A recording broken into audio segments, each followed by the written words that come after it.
First, a surprise prison inspection, and now we have personnel files detailing alleged sex with inmates and drug smuggling by staff at the Dayton Correctional Institute. Kelly May has been investigating since this story first broke. She joins us now live with more. Kelly. Well, Jack and Deb, problems at this prison had sort of flown under the radar until state lawmakers did an inspection in late March. They found a laundry list of problems. We got our hands on these personnel files. This is just for 2 of the 17 staff members being investigated. We found out in March Dayton's all-female prison was under state investigation for serious violations. Inappropriate relationships between staff and inmates.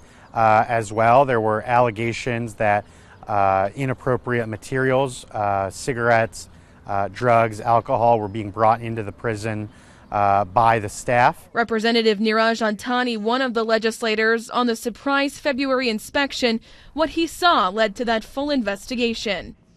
We've done some investigating of our own into the personnel files of the prison's staff investigator, Terrence Griffin, the man tasked with keeping the system in check for more than a decade.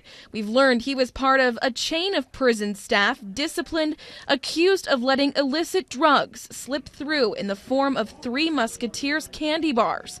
He was also disciplined for not investigating when marijuana was thrown over a prison fence to inmates. For the taxpayers to be paying for the prison and for these things to happen are unacceptable. We also learned Corrections Officer Jessica Jones was pushed to resign this spring after documents show she let an inmate out of her cell to hand out candy to other inmates without staff knowing, jeopardizing security.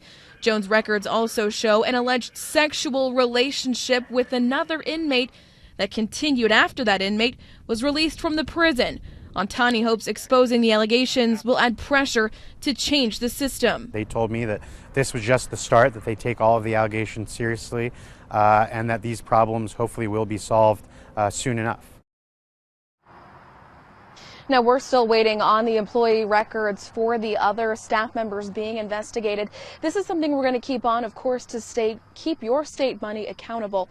The next prison inspection is supposed to happen this fall. For now, live in Dayton tonight, Kelly May, ABC 22 News.